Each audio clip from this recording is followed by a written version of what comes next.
క్రోధము, చంపేయకూడదు కోపాన్ని. కోపం చచ్చిపోయింది అనుకోండి, అసలు ఎందుకు పనికిరాడు. కోపం ఉండాలి. ఎలా ఉండాలి? కోపం మీద కోపం ఉండాలి. తన కోపాన్ని తాను పరిశీలించుకోవాలి. ఇప్పుడు కోపము సాధన కింద మారిపోవాలి. క్రోధము అంటే శత్రువుల్ని ఏం చేస్తోంది ఆవిడ? మారుస్తోంది మిత్రులుగా. రిపు క్షయకరీ. అమ్మ, శత్రువులను ఇలా తిప్పగలిగినటువంటి తల్లివి, శత్రువులను తీసివేయగలిగినటువంటి తల్లి. అందుకు భగవంతుని ఆరాధించడం. ఉద్ధరేణ ఆత్మానాత్మానం. ఎవరిని వాళ్ళు ఉద్ధరించుకోవాలి అంటే ఏమిటి? శంకరాచార్యుల వారి ప్రతిపాదన విపు క్షయకరీ అంటే నీ యందు శత్రుభావనలు తీసేస్తుంది. ముందు నీకు శత్రుభావన లేదు, అందరూ జగజ్జననిగానే కనపడుతూ ఉంటారు. రామకృష్ణ పరమహంస శిష్యుల కథలో ఒక మాట చెప్తారు. ఒక శిష్యుడు వెళ్ళిపోతున్నాడు, ఎవరో ఒక ఐశ్వర్యవంతుడు ఆవుని కొడుతున్నాడు. ఆయన పరిగెత్తుకెళ్ళి అడిగాడు, అయ్యో అయ్యో తప్పు కదండి, ఆవు పరదేవతా స్వరూపం కదా, ఎందుకు అలా కొడుతున్నారు గోవునని? ఎందుకో కొడుతున్నానయా, నాకు కోపం వచ్చింది ఆవు మీద, ఏదో చేసింది కొడుతున్నాను. ఏమి నీకు అభ్యంతరం? అయ్యో అలా కొట్టకూడదండి ఆవుని, గోమోదక దోషం దోషం కదా. నిన్ను కొట్టమంటావా? కొట్టండి.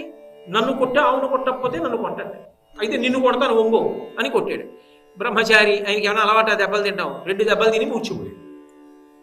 ఆ వెనకాతల మిగిలిన బ్రహ్మచారులు వస్తున్నారు. వాళ్ళు చూశారు, అయ్యో మన మిత్రుడు రా పడిపోయాడు, కొట్టేశాడు ఈయన అని చెప్పి గబగబా వెళ్ళి వాడిని భుజాల మీద వేసుకుని ఆశ్రమానికి పట్టుకుపోయారు. ఆశ్రమంలో పడుకోబెట్టి నీళ్లు చల్లారు. తెలివి వచ్చింది ఆ పిల్లాడికి. చూస్తున్నాడు, ఒరే ఆ కొట్టినప్పుడు తల మీద ఏం దెబ్బ తగలలేదు కదా, వీడికి ఏమిటి అలా చూస్తున్నాడు. ఓసారి అడిగి చూద్దామని చెప్పి గోరువెచ్చటి పాలు తీసుకొచ్చి 4 గుటకలు వేయించి మేమెవరం అన్నాడు.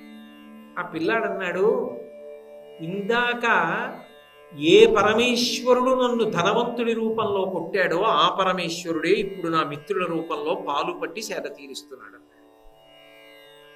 అంటే తుల్య నిందాస్తుతిర్మౌని సంతుష్టో ఏనకేనచిత్ అనికేత స్థిరమతి భక్తిమాన్ మే ప్రియో నరః. ఆమె కేవలము అన్నం పెట్టడం కాదు, కేవలము శక్తినివ్వడం కాదు, మనిషి యొక్క జీవన సరళిలో అంత మార్పు తెస్తుంది, అంత కీర్తివంతుణ్ణి చేస్తుంది, అంత గొప్పవాణ్ణి చేస్తుంది. పైన ఎదుగుతుంది అన్నము వల్ల. అన్న వికారం అని పేరు.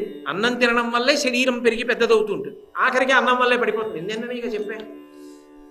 కానీ ఆమె అన్నము వలన శరీరం పెరగడం ఒకటే కాదు, అన్నము పెట్టి మన శుద్ధిని కూడా చేస్తూ ఉంటుంది.